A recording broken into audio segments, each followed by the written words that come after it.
Hey guys, what's up? Welcome to the channel. My name is Tony. This is the 15-Minute Gamer, and in today's video, what I'm here to really show you is that you can enjoy DCS with nothing but an Xbox controller. And I know you're going to say, no, I need to spend loads of money, hundreds of pounds on trackers, IR trackers, HOTAS's, desk mounts. I need to change my whole desk layout. No, you don't. You can do this with an Xbox controller, and in fact, this is how I've been playing lately. I found this guy on YouTube showing it off and I was like, hang on a minute.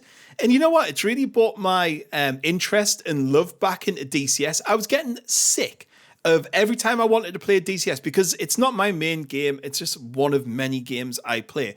You know, every time I wanted to play, just having to get my HOTAS out, my rudder, my Tobii eye tracker, my desk mounts.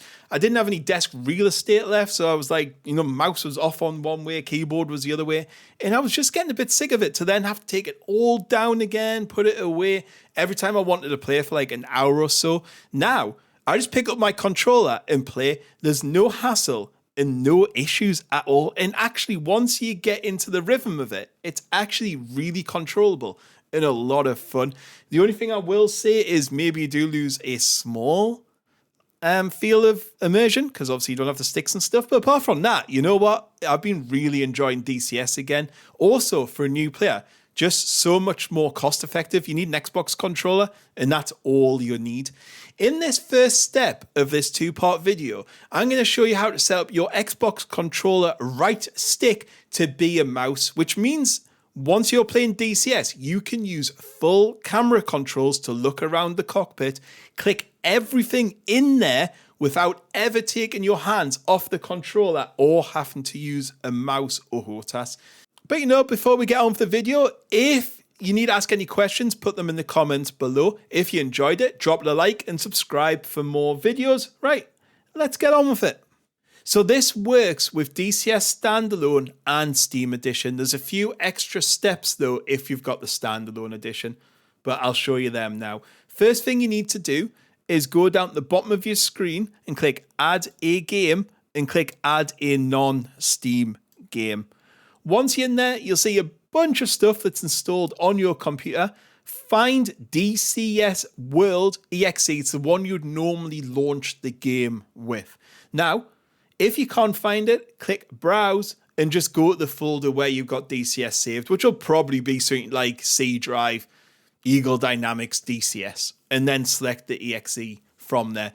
Once it's done, it will put it in your library up here. So the next step you need to do to make sure everything is correct is to go to Steam, go to Settings, select Controller on the left-hand side, go to General Controller Settings. This will bring up this massive big screen. I don't know why it comes up in here. And you need to tick this Xbox Configuration Support. Once you've ticked that, you'll see this one come up, Xbox Extended Feature Support. This is for if you have one of the newer Xbox controllers with the share button. If you don't have one of them, there's no need to tick that. Once you've done that, you can just click the X up there and then click Cancel. Right click on whichever one you've added. So if you're using Steam World, right click on there. If you're using Standalone, click on there. Go down to Properties. Go to Controller and just make sure it is set to use default settings. If you do not select that, you will not see that in this next option. Right click, Manage, and Controller Layout. Right, once this screen's open, you can navigate it with the gamepad. I just prefer to do it with the mouse. It's up to you. If you are going to use the gamepad, the controls will be down the bottom or around about here, which you'll see in a second. Now, the first thing I want you to do is click on Template Gamepad. There you go. Can you see how it shows you left bumper and right bumper navigate plus all the buttons down there? And just select Templates and Gamepad. Then click Apply Layout. This just means that your gamepad, that your settings and your template is back to default, just in case for some reason there was any other settings in there. Once you've done that, I want you to click Edit Layout. So we're going to come down to bumpers here, and we've got left bumper and right bumper. We want the left bumper to be right mouse click, and we want the right bumper to be left mouse click. So what we do is we'll come on here, we click the cog icon, we go to add extra command, we click on mouse. Now this is for left bumper, so we want this to be right mouse click. And then again, repeat the process, right bumper, cog, add extra command, left mouse click. This means that when you press the right bumper on your controller, it can act as a right bumper or it can click on things. Why is this handy? Well, once you're in DCS, you want to click around the cockpit. So it means you can do that now. Next, on the left-hand side, I want you to go to joysticks. We want to change right joystick behavior into a mouse. So what we do is click where it says joystick, go down to joystick mouse. Once you've done that, you'll now need to set the right click back up.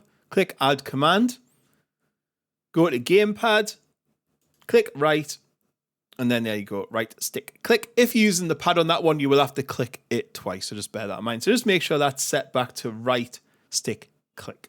Next up, we're going to fine tune the joystick behavior so it's a little bit easier and better to use. So we're going to go up here to the cog. First thing is mouse sensitivity. Now this is going to be down to you. It's something you're going to have to play around with. I like about 350. I don't like it to be super sensitive, like all over the place, because some of the buttons are in like really finicky places. So I have mine about 350. But again, once you're in game, play around with it. And you might want to change that. You can change it whenever you want just by going back into these settings. So set that to about 350, 400 just to test it out. Go down to stick response curve and change it from wide to custom curve. Now, if you played DCS before, you know all about curves. It's when it's at the far end of the extremes of each one. I always put curves on my controls. For this one, within Steam, put it down to around about 70. Again, that's something when you're playing around with it, you might think, actually, I want a bit more movement on that side, so I might up or down it a little bit. But I found 70 works pretty well for me. Next up, I want you to scroll down to dead zone. And again, go to custom. And again, if you have played DCS before for HOTAS, you'll know what dead zones are. For those who don't know what dead zones are, you might have heard it is called joystick drift. Nintendo Switches have huge problems with this. And what it is even when you're not touching the controller, the mouse, or whatever it might be, it moves on its own accord. And that's because the sensors might be a bit buggered, it might be dusty, a bit old. So it's always handy to set some sort of dead zone so that even if there is a little bit of movement, a little bit of dirt, it's not quite sensed right, it won't move on its own accord. Now, with the dead zone, I have mine at 1,000, and I've not found a problem with that yet. So once that's set up, if you're sitting in your cockpit and the mouse is moving all the way around the screen, you're going to have to set some more dead zone. So just bear that in mind. Don't worry about dead zone outer, just leave it as it is. Click back and click back again until you get to here. Next up, we're going to add a secondary function or behavior to the joystick. What I want you to do is see where it says joystick mouse, click on there, go down and click create a mode shift. Now you'll see that pop up on here. Just because we don't always want the joystick to be a mouse, because that would be a little bit annoying. So we also want it to view and look around as well. So we're going to click on there. We're going to change this back to joystick. Again, we're going to click on click and we want it to be right stick click. Next up, I want you to click on the cog again and the mode shift button. So this is what activates it to the left bumper. That means when you use left bumper, it'll change its functionality to either be like a mouse or a joystick. Click back, click back, click back again till you're back here. Now, if you move the right stick on your controller, you'll see even within here, it will move around. So there you go. You have done it. So now what we're going to do is just jump into DCS and I'll just show you how you're going to test this to see how it's set to your liking. Right, so now that you're in DCS, you can move the right stick around to be like your mouse. Hold left bumper and you'll see it will stop moving. If you move it over to say instant action, click right bumper, you'll see it will click. Again, you can click off from there. Before we jump into an aircraft, just to show you around, what I would do is come up to your options. I would go to controls, click on the aeroplane you're going to test it in or the one you want to set up. In this case, we're going to select the FA18 from the drop-down menu. Click on Controller Xbox 360 on all but access commands and click Clear Category. Also do this with access commands. Click Controller 360, Clear Category. The only problem for that is default, the sticks will actually accelerate your airplane and take off, and you don't want that when you're just playing around. So just clear that category. Right, we're going to jump into the FA18. So there you go. You're now inside the FA18. You can see if I've got the stick, you can see the little cross going around. If I come down here and click, I'll be able to click anywhere on these MFDs. I'll be able to do any sort of button. So if I click there, I can hold up and down. I can do the same on the CRS button, the course, balance, everything. I can click around the cockpit. Also, I can then look around wherever I want just by holding it down.